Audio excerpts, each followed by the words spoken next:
Hello friends, कैसे हैं friends. आज मैं आपके लिए राजस्थान जीके में दक्षिण पूर्व का पठारी प्रदेश के बारे में कुछ क्वेश्चन आंसर लाई हूँ, जो हमारे राजस्थान कंपटीशन एग्जाम के लिए बहुत ही ज़रूरी है।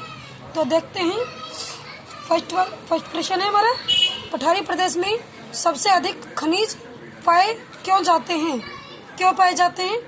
दरारी लावा से निर्मित ऊंचा पठार, ऊंचा उठा हुआ समतल मैदान पठारी कहलाता है। यानी कि दरारी लावों से निर्मित ऊंचा उठा समतल मैदान क्या कहलाता है? पठार कहलाता है। इस कारण यहाँ पर सबसे अधिक खनिज पाए जाते हैं। इस प्रदेश में वर्षा कितनी होती है? तो इस प्रदेश में वर्षा कितनी होती है? 80 से 120 सेंटीमीटर तक होती है। कितनी होती है? 80 से 20 सेंटीमीटर तक होती है। तो इसमें अति आर्द्र जलवायु पाई जाती है। कैसे जलवायु पाई जाती है?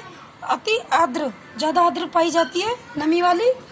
राजस्थान का कुल क्षेत्रफल दक्षिणी पूर्वी पठार से कितना रखता है? यानी कि जो राजस्थान का क्षेत्रफल है वो दक्षिणी पूर्वी पठार से कितना प्रतिशत रखता है? तो यह 6.89।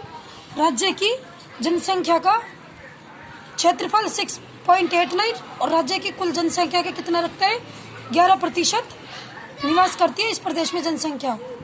क्षेत्रफल रखता है 6.89 और राज्य की कुल जनसंख्या निवास करती है कितने भाग में करती है? 11.1 में निवास करती है। अगला क्वेश्चन है, इस पठारी प्रदेश को कितने भागों में बांटा गया है? तो इस पठारी प्रदेश को एक विंध्यन का गार, एक हाड़ौती का पठार, विंध्यन का गार है, हाड़ौती का पठार है। धौलपुर से करौली, सवाई माधोपुर, बूंदी, भीलवाड़ा, चित्तौड़गढ़, प्रतापगढ़ तक फैले पर्वतों को विंध्य का गार कहते हैं। तो देखिए, आप राजस्थान के मैप में देखेंगे, धौलपुर के पास क्या है? करौली के पास सवाई माधोपुर के पास बूंदी, भीलवाड़ा, चित्तौड़गढ़, प्रतापगढ़ तक ये फैला हुआ है। आप जिसे विंध्य का गार कहते हैं। यह विंध्याचल पर्वत का अंतिम भाग है। विंध्याचल पर्वत है, उसका अंतिम भाग है। धौलपुर में इसका स्वरूप लाल पत्थर का होता है और करौली में गुलाबी पत्थर मिलते हैं इस प्रदेश में, जहाँ पर यह विंध्य का गार भूमि क्षेत्र है। तो धौलपुर में लाल पत्थर और करौली में गुलाबी पत्थर मिलते हैं। प्रतापगढ़ जिले में इस पर्वत से क्या मिलते हैं? मतलब यहाँ ये पूछा गया है, जो विंध्य का गार प्रदेश है, प्रतापगढ़ जिले में क्या प्राप्त होते हैं? इससे हीरे प्राप्त होते हैं। हीरे का खदान मानी गई है वहाँ पे। बूंदी में क्या पाया गया है? बूंदी में सलेट पत्थर पाया गया है। भीलवाड़ा में पट्टियाँ प्राप्त होती है, पट्टियाँ मिलती है। अगला क्वेश्चन है, विंध्य का गार किन किन नदियों में के मध्य फैला है? यानी कि आसपास में कौन कौन सी नदियाँ हैं जिसमें विंध्य का गार फैला है? तो एक तो ये चंबल और एक ये बनास नदियों के बीच में फैला हुआ है। चंबल व बनास नदियों के बीच में फैला हुआ है। अगला है, दक्षिणी पूर्वी पठार का दूसरा भाग को क्या बोलते हैं? हाड़ौती का पठार। क्या बोलते हैं? हाड़ौती का पठार, जो कि दक्कन का पठार बोलते हैं। क्या बोलते हैं? हाड़ौती का पठार है दक्षिणी पूर्वी पठार का दूसरा भाग, और इसको क्या बोलते हैं? दक्कन का पठार भी बोलते हैं। मालवा का पठार दक्षिणी पूर्वी पठार का एक हिस्सा है जो एमपी में फैला हुआ है, उसको बोलते हैं मालवा का पठार। मालवा का पठार किसे बोलते हैं? एमपी में जो दक्षिणी पूर्वी पठार का जो हिस्सा है उसको मालवा का पठार बोलते हैं। किन किन जिलों में मालवा का पठार है? यानी कि जो मध्य प्रदेश है वो तो मालवा का पठार है, लेकिन उसके किन किन जिलों में है? तो ये राजस्थान में एक ट्रिक है, बाबू बूंदी को झाला दे। बाबू से बा से 12, बा से 12, बू से बूंदी, को से कोटा, झा से झालावाड़। तो ये किन किन जिलों में? 12, बूंदी, कोटा, झालावाड़।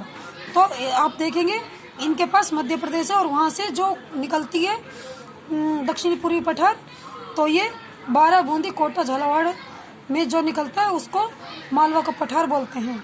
मध्य प्रदेश में जो पहाड़ी है उनको मालवा पठार। तो ये मालवा पठार झालावाड़ तक है, 12 बूंदी, कोटा, झालावाड़। आगे हाड़ौती का पठार क्यों कहा गया है? पहले हाड़ा चौहानों का साम्राज्य था यहाँ पर, तो इसीलिए हाड़ौती का पठार कहा गया है। जो जहाँ पे ये पठार है वहाँ पहले किसका वो राज्य था? हाड़ा चौहाना का। किसका राज्य था? हाड़ा चौहाना का। तो इसलिए हाड़ौती का पठार कहा गया है। आगे इस पठार की बेसलिट चट्टानें अपघटित होकर कौन सी मिट्टी में बदल जाती है? बेसलिट होकर कौन सी मिट्टी में बदल, यानी कि बारीक हो जाती है। तो कब कौन सी मिट्टी में लगती है? ये काली मिट्टी में बदल जाती है। कौन सी मिट्टी में बदल जाती है? काली मिट्टी में हाड़ौती का पठार की। ठीक है। आगे राजस्थान का सबसे ऊंचा पठार कौन सा है? उड़िया का पठार है उड़िया का। चोटी है तो गुरु शिखर आती है, वो भी अरावली की। तो सबसे ऊंचा पठार उड़िया का पठार है, जिसकी कितनी मीटर ऊंचाई है? 1360 मीटर ऊंचाई। कितनी ऊंचाई है? 1360 मीटर ऊंचाई है। दूसरा ऊंचा शहर कौन सा है? सिरोही।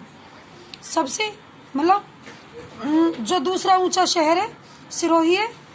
माउंट आबू था, ये आबू पठार पे है। सिरोही ऊंचा शहर है जिसकी ऊंचाई 1200 मीटर। कितनी है? 1200 मीटर। सबसे अधिक ऊंचाई पर स्थित है माउंट आबू। पहले माउंट आबू है, फिर सिरोही। दूसरा नगर स्थित है जो ऊंचा, पहले कौन सा था? सिरोही, आबू में आ रहा है। दूसरा ऊंचा नगर है प्रतापगढ़। कौन सा है? प्रतापगढ़ दूसरे नंबर पे ऊंचा जिला है। राजस्थान का दूसरा ऊंचा पठार, पहला पठार कौन सा था? उड़िया का पठार। दूसरा पठार ऊंचा कौन सा है? भोराट का पठार। तो इसकी कितनी ऊंचाई है? 1225 मीटर। कितनी ऊंचाई है? 1225 मीटर। मेहसा का पठार की 660 मीटर, जो कि चित्तौड़गढ़ में है। मेहसा का पठार चित्तौड़गढ़ में, और किसकी ऊंचाई कितनी है? 620 मीटर इसकी ऊंचाई है। और चित्तौड़गढ़ का किला इसी पठार का ऊपर बना हुआ है। चित्तौड़गढ़ का किला मेहसा के पठार पर बना हुआ है। लसाड़िया का पठार की 325 से 625 मीटर है। इसे उदयपुर के जैसलमेर झील के पूर्वी भाग में, यानी कि जो उदयपुर का जैसलमेर झील है उसके पूर्वी भाग में यह पठार है। कौन सा पठार है? लसाड़िया का पठार। सो फ्रेंड्स, हमारा ये कंप्लीट हो गया है आज का दक्षिणी पूर्वी पठार का टॉपिक। अब आपको मेरा चैनल कैसा लगा? आप लाइक करें, सब्सक्राइब करें। धन्यवाद।